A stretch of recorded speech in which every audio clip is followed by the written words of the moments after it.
Hi, Ben Darby here from Darby&Darby Solicitors, and welcome to my video on getting into the legal profession. Now, this is a little different from the topics I've covered in previous weeks, but over the years that I've been working in the legal profession, I've seen many, if not hundreds, of applications for jobs, for training contracts, for work experience, and indeed, I spent quite a bit of my time mentoring students at university level in trying to help them get into the legal profession. The purpose of this video is to give you a few hints and tips and some guidance on some things you should be thinking about if you're considering a career in the law. Now, I've aimed this video at people who are perhaps taking their A-levels or indeed already at university. Anyway, to get started, the first thing to cover, I'm afraid, is a bit boring, but it's grades. You need to get your grades. There is no replacement for having a strong academic CV if you want access to the legal profession.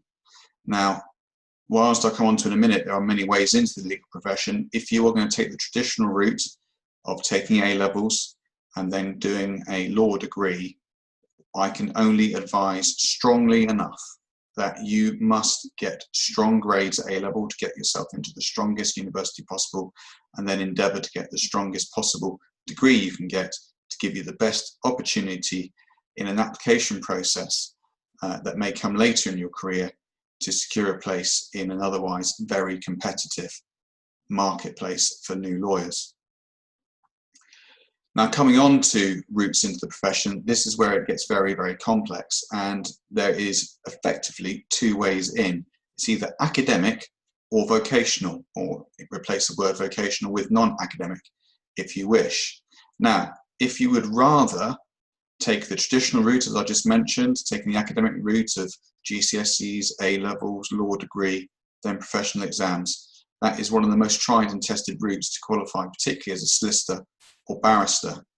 But do your research, because solicitor and barrister are not the only job titles available to you if you want to work in the legal profession. You could work as a legal executive, you could work as a licensed conveyancer, you can work as a paralegal. Now, many of these routes, and indeed now with solicitors as well, there are many ways into the profession where you don't have to take the academic route. You can look at the possibility of a legal apprenticeship where you can work towards qualifying as a solicitor or a legal exec whilst earning. Now, this may suit many people who don't want the commitment of going to university for a fixed period of time, but would rather work at the same time as earning qualifications. But have a really good look at that and take time to research what you think is best for you.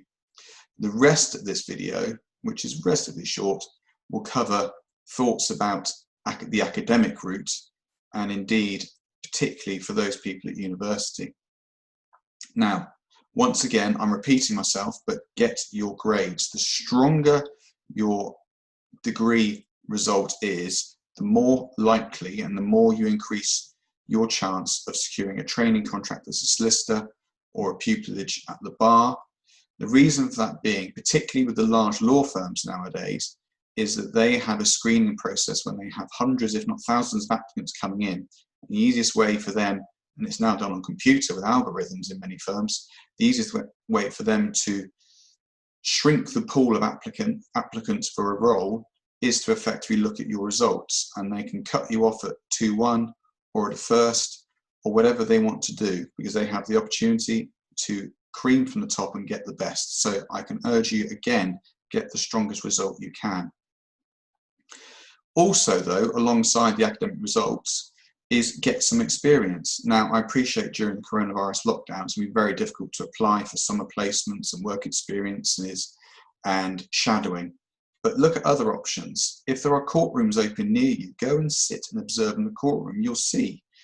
Now, that way you will get the opportunity to see how certain parts of the profession work, particularly in a Crown Court. If you want to see a solicitor and a barrister working alongside each other, you can sit in the public gallery and observe. Equally, a magistrate's court if you're looking at criminal work.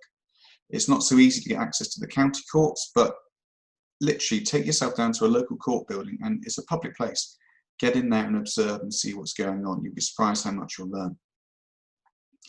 Networking. Now, once again, this is something you should look at when you're at university.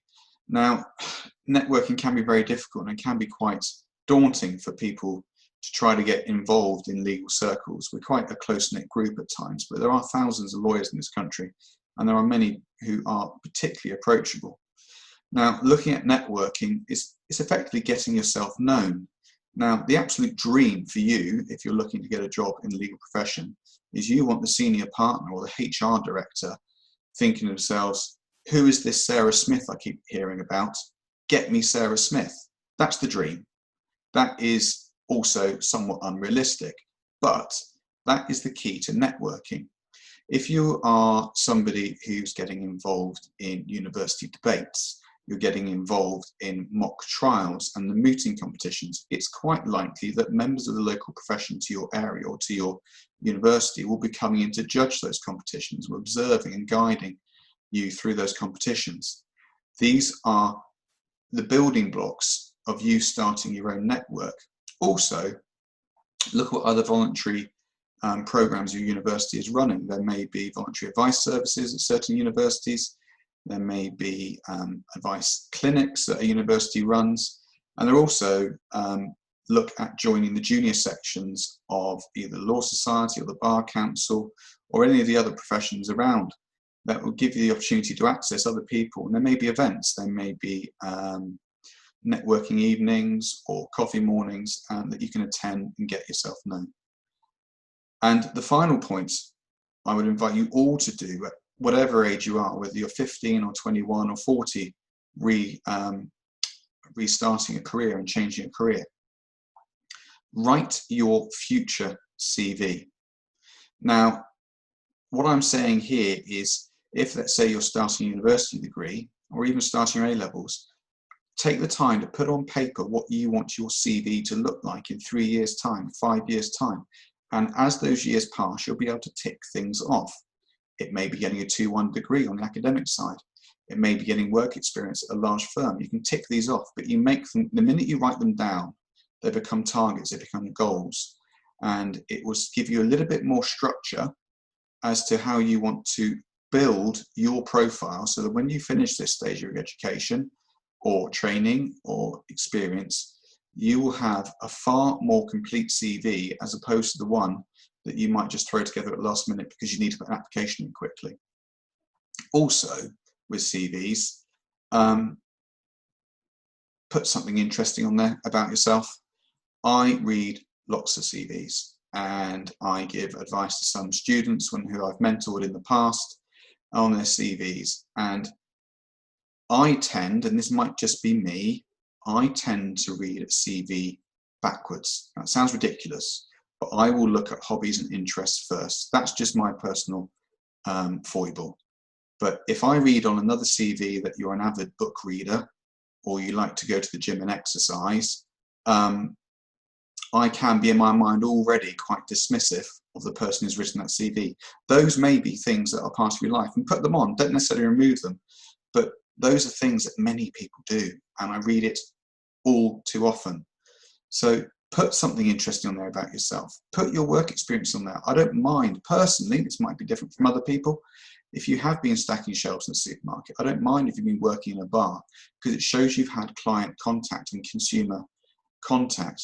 But you know, if you have got a sporting achievement, if you have got an unusual hobby, put it in there. It sets you apart, because do bear in mind, when I go back to read the top of the CV, at the beginning of the CV, I am going to read lots of students who have got really strong A-level grades, who have got really strong degrees, and they have volunteered at a clinic and everything else. But just build it all and put something interesting at the end of it. You know, I don't expect everyone to be an Olympic swimmer or to be a national Scrabble champion or whatever it may be. But there is something a bit more interesting about you. Put it in your CV as well, because I see far too many CVs which are effectively almost like robotic students, law bots coming out of university, because they've got this very clear career path of this academic result, this academic result, this academic result, but nothing else going on in their lives. Put it in, shout about yourself, and then maybe someone will say, who is this Sarah Smith? Get me Sarah Smith. Insert your own name there, obviously. But this Thursday, 6 p.m. on Facebook Live, I will be hosting a Q&A session, and I'll gladly answer any questions anyone has about perhaps kicking off or starting their career in law and looking forward to how they build their CV and their career path. Thank you for listening.